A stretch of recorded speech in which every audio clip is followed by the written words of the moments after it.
Hello everyone, welcome back to another video. আজকের ভিডিওতে আমরা শিখবো প্রেসি রাইটিং। যারা তোমরা পিএসসি ক্লার্কশিপের মেন্স দিতে চলেছো তাদের জন্য প্রেসি রাইটিং ভীষণভাবে গুরুত্বপূর্ণ। এছাড়াও তোমাদের রয়েছে report writing, Bengali to English translation. তো এই টাইপের ভিডিওগুলো পেতে চাইলে অবশ্যই চ্যানেলটি সাবস্ক্রাইব করে নিয়ে সঙ্গে থেকো। আর ভিডিওটি ভালো লাগলে অবশ্যই একটা লাইক করতে ভুলো না, ঠিক আছে? তো দেখো, আজকে শিখবো আমরা প্রেসি রাইটিং এর বিভিন্ন রুলস রয়েছে, কিভাবে প্রেসিটা লিখতে হয় এবং সেটা এক্সাম্পলের সাহায্যে আমরা বোঝার চেষ্টা করব। প্রেসি মিনিংটা কি? প্রেসি মিনিং হচ্ছে সামারি। তো এই সামারি বা সার সংক্ষেপ, সার মর্ম, সামারি এবং প্রেসির মধ্যে একটু ডিফারেন্স রয়েছে। কি সামারিটা কি? একটা বিষয়ের সার সংক্ষেপটা তুলে ধরা, আর প্রেসি মানে তার মধ্যে থেকে যে কি ওয়ার্ড, কি পয়েন্ট, মেইন যে পয়েন্ট সেইটাকে তুলে ধরা। প্রেসিটা সামারির থেকেও অনেক ছোট হয়। অর্থাৎ সামারিটা কি? কোন একটা বিষয় একটা বলা হলো, তার সামারিটা আমাকে বলো। হয়তো বড় একটা স্টোরি, সেই স্টোরিটার একটা গল্প মোটামুটি সামারির মাধ্যমে প্রকাশ করা যায়। কিন্তু প্রেসিতে কিন্তু একদম শর্টে মেইন পয়েন্টস গুলো সেখানে উল্লেখ করতে হবে এবং বেশ কিছু রুলস রয়েছে, সেগুলো দেখো আলোচনা করছি। তাহলে প্রেসি এবং সামারির মধ্যে এইটুকু ডিফারেন্স বোঝা গেল। মানে প্রেসি মানেও সার সংক্ষেপ, আবার সামারি মানেও আমরা সার সংক্ষেপ বুঝি। প্রেসির মধ্যে রয়েছে একদম সার মর্মটুকু আমাদেরকে নিয়ে আসতে হবে। দেখো, প্যাসেজ রয়েছে, বিভিন্ন প্যাসেজের থেকে তুলে দেওয়া থাকে এক্সামে, যে সেখান থেকে প্রেসিজটা লেখো। ডেসক্রিপটিভ প্যাসেজ হয়, ন্যারেটিভ প্যাসেজ হয়, আর রিফ্লেকটিভ প্যাসেজ হয়। ডেসক্রিপটিভ মানে কোনো বর্ণনা, তাই না? কোনো জিনিসের বর্ণনা হতে পারে, কোনো বিষয় জিনিসের বর্ণনা। আবার ন্যারেটিভ বলা হয়, ন্যারেট করা হয় কোনো স্টোরি, কোনো ঘটনা, সেগুলোকে বলা হয় ন্যারেটিভ। আর রিফ্লেকটিভ কোনো দোষ গুণ বা কোনো ভাব প্রবণ কোনো রকম কোনো প্যাসেজ বোঝালে সেটা হচ্ছে রিফ্লেকটিভ। বোঝা গেল? তাহলে তিন ধরনের প্যাসেজ কিন্তু আমরা পেতে পারি প্রেসি রাইটিং এর ক্ষেত্রে। প্রথম কাজ কি? প্যাসেজটিকে ভালোভাবে পড়ে মূল বিষয়টিকে বুঝে নিতে হবে। একটা প্যাসেজ দেওয়া থাকলো, সেই প্যাসেজটাকে ভালোভাবে একদম পুরো ওয়ার্ড মিনিং সহ ভালো করে পড়তে হবে, ঠিক আছে? তো একবারে না পড়ে বুঝতে না পার, যদি একবার পড়ার পরে আমাদের বুঝতে অসুবিধা হয় তাহলে আমরা আবার পড়বো, তারপরেও যদি বুঝতে অসুবিধা হয় আবার পড়বো। এই যে 2-3 বার করে পড়ে বিষয়টা, মেন যে পয়েন্ট কি বলতে চেয়েছে এগুলো আমাদের বুঝে নিতে হবে। নেক্সট কি করতে হবে? কমপ্লেক্স সেন্টেন্স গুলি লক্ষ্য করতে হবে। কমপ্লেক্স সেন্টেন্স কি? আমি লোকটিকে চিনি যে আমাদের বাড়িতে এসেছিল। এই যে এই ধরনের সেন্টেন্স, একটু জটিল বাক্য যাকে বাংলায় বলা হয়, তো এই ধরনের বাক্যগুলো দেখতে হবে এবং তার যে প্রিন্সিপাল ক্লজ সেটা লক্ষ্য রেখে প্রধান বক্তব্যগুলি নিজের ভাষায় লিখতে হবে। প্রিন্সিপাল ক্লজ মিন্স হচ্ছে এই যে যে সেন্টেন্সটা আমরা আলাদাভাবে লিখতে পারি, যেমন আমি সেই লোকটিকে চিনি যে আমাদের বাড়ি এসেছিল। আমি সেই লোকটাকে চিনি, এই যে ক্লজটা, এটাকে বলা হয় প্রিন্সিপাল ক্লজ। যাদের ক্লজ সম্পর্কে ধারণা আছে আশা করছি তাদের বুঝতে কোনো অসুবিধা হবে না। আর যাদের ক্লজ সম্পর্কেও ধারণা নেই তারা এইটুকু বোঝো যে কোনো একটা জটিল বাক্যকে আমরা একদম সিম্পলি লিখবো, সেই বিষয়টা আমাদের খেয়াল করতে হবে। কি বলছে? প্রিন্সিপাল ক্লজটাকে লক্ষ্য রেখে প্রধান বক্তব্যগুলি নিজের ভাষায় লিখতে হবে। লিখতে পারি, আমাদের বাড়িতে যে লোকটা এসেছিল আমি তাকে চিনি, আমি তাকে চিনি যে আমাদের বাড়িতে এসেছিল, বা আমাদের বাড়িতে আসা লোকটাকে আমি চিনি। এইভাবে আমরা একটু লিখবো সিম্পল করে, ঠিক আছে? নেক্সট, নিজস্ব মতামত প্রকাশ করা যাবে না। প্রেসি লিখলাম, ধরো আমার মনে হচ্ছে এখানে এটা আমাদের করা উচিত নয়, এরকম লিখছি যে প্রেসিজের মধ্যে হয়তো এটা নেই, কিন্তু আমি আমার একটা ব্যক্তিগত মতামত সেখানে দিচ্ছি, এটা কিন্তু করা যাবে না একদমই প্রেসি রাইটিং এর ক্ষেত্রে। নেক্সট, কোন রূপক, সম্বোধন, অলংকার থাকলে সেগুলি বর্জন করে নিজের ভাষায় লিখতে হবে।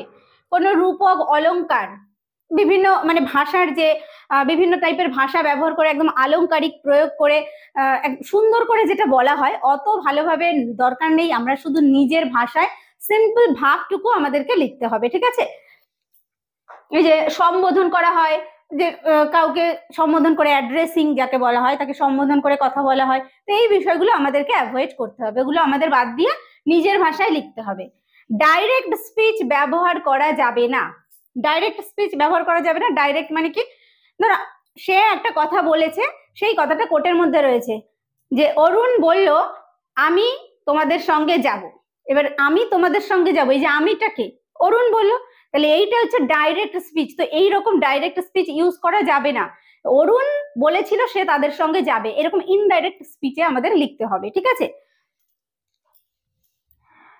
পুনরুক্তি করা যাবে না, অপ্রয়োজনীয় দৃষ্টান্ত ব্যবহার করা যাবে না। পুনরুক্তি মানে কোনো উক্তিকে বারবার বলা যাবে না, মানে একবার হয়তো আমার এখানে মেনশন করা হয়ে গেছে, হয়তো আমি প্রথম লাইনে মেনশন করেছি, সেই জিনিসটা আমি আবার শেষ লাইনে গিয়ে মেনশন করছি, এটা করা যাবে না। তাহলে প্রেসিটা কি বড় হয়ে যাবে, তাহলে প্রেসিটা আর প্রেসিই থাকবে না, তাই না?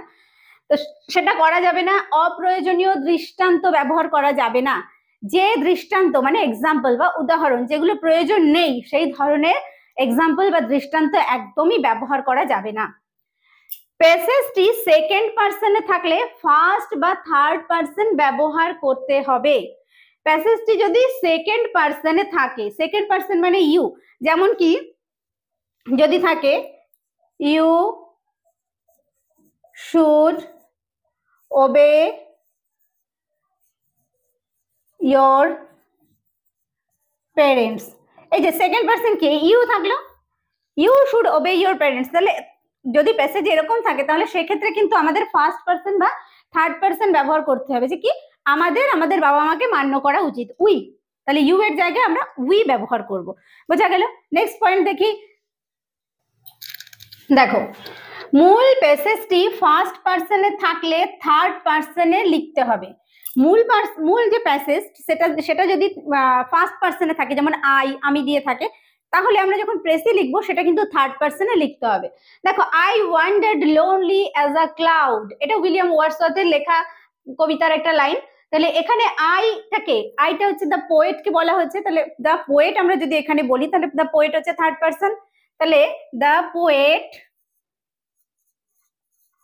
was wandering about alone, তাহলে এখানে বোঝা গেল আইটা আমি দ্য পোয়েট করলাম, তাহলে ফার্স্ট পার্সন থাকলে আমাদের প্রেসিতে কিন্তু থার্ড পার্সনে লিখতে হবে। নেক্সট, প্রেসিজের দৈর্ঘ্য মূল প্যাসেজের 1/3 হবে। মূল প্যাসেজটা যেটা হবে তার 3 ভাগের 1 ভাগ হবে প্রেসিজটা, তার মানে খুব ছোট। যদি 10 লাইনের একটা প্যাসেজ থাকে সেখান থেকে কি 3 লাইন মতো আমাদেরকে নিয়ে আসতে হবে প্রেসিজটা লিখে, ঠিক আছে। উত্তরটি সুস্পষ্ট হবে, তুমি যে প্রেসিজটা লিখলে সেই প্রেসিজটা কিন্তু মানে দেখে যেন মনে হয় যে না ওখানে যে বিষয়টা বলা আছে প্যাসেজে সেই বিষয়টা একদম সুস্পষ্টভাবে এখানে তুলে ধরা হয়েছে। নেক্সট, মূল প্যাসেজটির একটি উপযুক্ত টাইটেল দিতে হবে। মূল যে প্যাসেজ সেটার কিন্তু একটা উপযুক্ত টাইটেল দিয়ে তারপর আমাদের কিন্তু প্রেসিটা লিখতে হবে। এবার আমরা একটা এক্সাম্পল অর্থাৎ একটা প্রেসি রাইটিং করব প্র্যাকটিস, ঠিক আছে। দেখো এখানে একটা প্যাসেজ লিখেছি, এবার আমরা প্যাসেজটাকে একদম লাইন বাই লাইন বেঙ্গলিতে ভালো করে বুঝবো, তারপর আমরা এটা থেকে কি হতে পারে তার প্রেসিটা সেটা নিয়ে আলোচনা করব এবং এর একটা সঠিক একটা টাইটেল আমরা দেব, ঠিক আছে। দেখে নিই, দেখো Vidyasagar was a man of great charity. Vidyasagar was a man, Vidyasagar একজন মানুষ ছিলেন, অফ গ্রেট চ্যারিটি মানে তিনি খুব উদার মানুষ ছিলেন, খুব দানশীল মানুষ একজন ছিলেন। Here is an instance, instance মানে উদাহরণ, তো হিয়ার ইজ অ্যান ইনস্ট্যান্স তার একটা উদাহরণ এখানে আছে, ঠিক আছে। ওয়ান ডে একদিন, অন হিজ ওয়ে হোম তার বাড়িতে ফেরার পথে, অন হিজ ওয়ে তার রাস্তায়, হোম মানে বাড়িতে ফেরার রাস্তায় বা পথে, হি কেম অ্যাক্রস আ ব্রাহ্মণ, হি কেম অ্যাক্রস মানে তার সঙ্গে দেখা হয়েছিল একজন ব্রাহ্মণের, who seemed to be in great distress, who seemed to be যাকে দেখে মনে হচ্ছিল ইন গ্রেট ডিস্ট্রেস মানে খুব মানে তার দুর্দশা মানে হতাশায় রয়েছে, তার একটা খারাপ অবস্থা, তার মুখ দেখে এরকম মনে হচ্ছিল। He was so struck with his appearance of sorrow, he was so struck মানে এমন ভাবে তাড়িত হওয়া আর কি, তার যে অ্যাপিয়ারেন্স মানে তার যে তাকে দেখে মনে হলো অফ সরো দুঃখে তিনি এমন ভাবে তাড়িত হচ্ছিলেন যে that he asked him what the matter was, he asked হিম এখানে হি হচ্ছে বিদ্যাসাগর, আস্কড হিম তাকে জিজ্ঞেস করেছিলেন, হোয়াট দ্য ম্যাটার ওয়াজ মানে ব্যাপারটা কি, এটা বিদ্যাসাগর তাকে জিজ্ঞেস করেছিলেন তার ওই অ্যাপিয়ারেন্স দেখতে পেয়ে। At first the Brahmin would say nothing, at first মানে প্রথমে the Brahmin would say nothing, ব্রাহ্মণ তখন প্রথমে কিছুই বলেনি, but on being repeatedly pressed, কিন্তু বারবার তাকে প্রেসার দেওয়ার পর হি অ্যাট লাস্ট সেড, তিনি শেষ পর্যন্ত বলেছিলেন দ্যাট যে হি হ্যাড বরোড, তিনি ধার করেছিলেন সাম মানি, কিছু টাকা, ফর হিজ ডটার্স ম্যারেজ, তার মেয়ের বিয়ের জন্য কিছু টাকা ধার করেছিলেন। তো এই জায়গাটায় দেখো, এইটুকু লাইনের মধ্যে আমরা একটা লাইন লিখবো, একটা কি দেড়খানা লাইন। কি লিখবো? বিদ্যাসাগর মশাই একজন ব্রাহ্মণের সঙ্গে দেখা করেছিলেন বা তার সঙ্গে দেখা হয়েছিল, যিনি কিনা তার মেয়ের বিয়ের জন্য কিছু টাকা ধার করেছিলেন। ক্লিয়ার? তাহলে এখানে কিন্তু বেশি কিছু আমাদের লেখার হলো না, মানে এই এতটা পরে এইটুকুই লিখবো। as he had not been able, যেহেতু তিনি সক্ষম হননি, টু রিপে মানে পরিশোধ করতে, দ্য লোন সেই লোন, অন ডিউ ডেট মানে সঠিক সময়ের মধ্যে, the lender had ফাইলড a case against him, যিনি তাকে টাকা ধার দিয়েছিলেন সেই লেন্ডার, উনি কিন্তু তার বিরুদ্ধে কেস করেছেন। He would soon be turned out of his home, মানে তাকে তার বাড়ি থেকে খুব তাড়াতাড়ি তাড়িয়ে দেওয়া হবে। তো Vidyasagar asked the Brahmin's name, Vidyasagar তখন ওই ব্রাহ্মণের নাম জিজ্ঞেস করলেন, and all about the case, এবং সমস্ত যে কেস সম্পর্কে জিজ্ঞেস করলেন, এগেনস্ট হিম তার বিরুদ্ধে যে কেস হয়েছিল সেটা জিজ্ঞেস করলেন। অ্যান্ড দেন এবং তারপর ওয়েন্ট অ্যাওয়ে চলে গেলেন। নেক্সট ডে পরের দিন Vidyasagar went to the court, Vidyasagar কোর্টে গিয়েছিলেন। Went to the court made enquiries, মানে কি বিভিন্ন অনুসন্ধান করেছিলেন এই ব্রাহ্মণের সম্পর্কে, অ্যান্ড এবং পেড ডাউন এবং চুকিয়ে দিয়েছিলেন বা দিয়ে দিয়েছিলেন দ্য হোল অ্যামাউন্ট, সেই যে সম্পূর্ণ টাকা পরিশোধ করে দিয়েছিলেন। আস্কিং দ্য জাজ, জজকে এটা বলে not to tell his name, তার নামটা যাতে না বলা হয়। How great must have been the brahmin's joy, মানে সেই ব্রাহ্মণের কতটা আনন্দ হয়েছিল, when he came to know this, যখন তিনি এটা জানতে পেরেছিলেন। How he must have blessed his unknown benefactor, কিভাবে তিনি তার সেই আননোন বেনিফেক্টর মানে উপকারী, কিভাবে তার সেই অজানা উপকারীকে তিনি মানে আশীর্বাদ দেবেন সেটা তিনি বুঝে পাচ্ছিলেন না। তাহলে এই পর্যন্ত আমরা প্রথমে কি পেলাম, যে বিদ্যাসাগর মহাশয়ের সঙ্গে একজন ব্রাহ্মণের দেখা হয়েছিল, যিনি কিনা তার মেয়ের বিয়ের জন্য টাকা ধার করেছিলেন, তাই তো? ব্যাস ওইটুকুই। তারপরে যেটুকু বললাম কি, যে বিদ্যাসাগর কোর্টে গিয়েছিলেন, গিয়ে তার সমস্ত, যেহেতু এখানে একটু পড়লাম যে যেহেতু ব্রাহ্মণ তার টাইম মতো টাকাটা পরিশোধ করতে পারেননি, তাই তাকে বাড়ি থেকে তাড়িয়ে দেওয়া হবে। এই কথা শোনার পর বিদ্যাসাগর পরের দিন গিয়ে কোর্টে দেখা করলেন, সেখানে তার সমস্ত টাকা মিটিয়ে দিলেন এবং তার নামটা যাতে ডিসক্লোজ না করে জাজকে রিকোয়েস্ট করলেন। তো এই প্যাসেজটা থেকে এইটুকুই আমরা প্রেসিটা লিখবো এবং টাইটেল দেব একটা। দেখো প্রথম লাইনেই কি আছে, Vidyasagar was a man of great charity, মানে তিনি একজন বিশাল উদার মানুষ বা দয়ালু মানুষ ছিলেন। তাহলে সেটাই আমরা একটা টাইটেল দেব, কাইন্ডনেস অফ বিদ্যাসাগর। ওকে, তো দেখো এবার প্রেসিটা লিখে, আমার বোর্ডে দেখো ধরবে না, আমি এই প্যাসেজটা উপরে থাকলে নিচে লিখলে খুব ভালো হতো। ঠিক আছে, আমি এটা ইরেজ করে দিচ্ছি, তোমাদের যদি প্রয়োজন হয় প্যাসেজটা স্ক্রিনশট একটা নিয়ে রাখতে পারো। ওকে, তাহলে আমরা প্রেসিটার টাইটেল দেব কি, কাইন্ডনেস অফ বিদ্যাসাগর। দেখো, কাইন্ডনেস অফ বিদ্যাসাগর। ওকে, এটা হচ্ছে টাইটেল দিলাম। তাই প্রথমে আমরা যেটা দেখলাম যে বিদ্যাসাগর একজন ব্রাহ্মণের সঙ্গে দেখা করেছিলেন, যিনি কিনা তার মেয়ের বিয়ের জন্য টাকা ধার করেছিলেন। তাহলে এক সময়, once Vidyasagar met a Brahmin who had borrowed, যিনি কিনা ধার করেছিলেন, বড় মানে ধার করা, borrowed some money, কিছু টাকা, for his daughter's marriage, for his daughter's marriage হলো। এবার যেহেতু তিনি সেই টাকা সময়ের মধ্যে পরিশোধ করতে পারেননি, তাই তাকে বাড়ি থেকে তাড়িয়ে দেওয়া হবে বা হচ্ছিল, এরকম একটা সিচুয়েশন এসেছিল। তাহলে এটা আমরা ইংলিশে কি লিখবো, and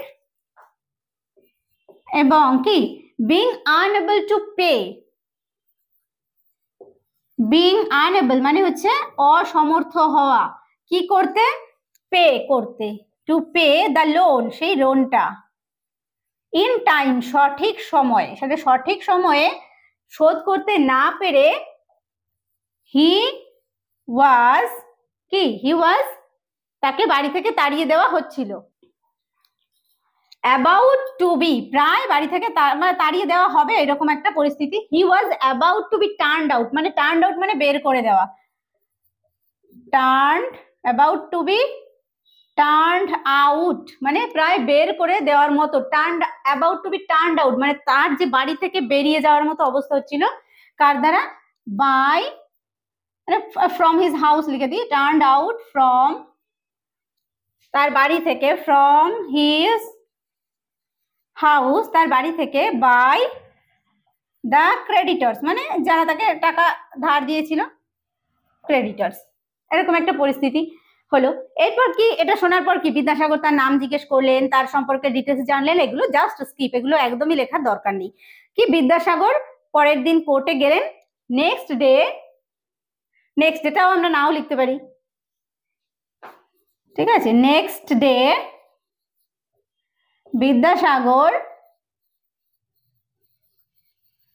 went to the court, কোর্টে গিয়েছিলেন, went to the court and paid down মানে চুকিয়ে দিয়েছিলেন, paid down all the debts মানে সমস্ত যে ঋণ ছিল সেটা মিটিয়ে দিয়েছিলেন, and asked the judge এবং জাজকে বলেছিলেন, asked the judge কি বলেছিলেন, not to disclose his name, তার নাম যাতে না বলা হয়, not to disclose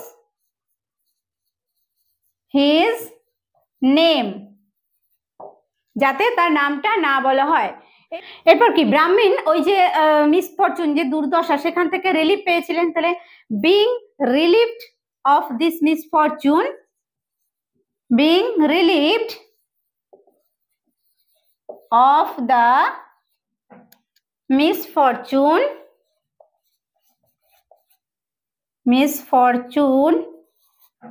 the Brahmin কি করেছিলেন, must have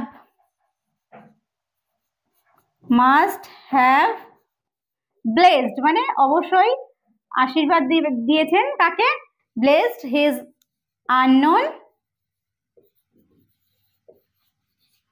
benefactor মানে উপকারী।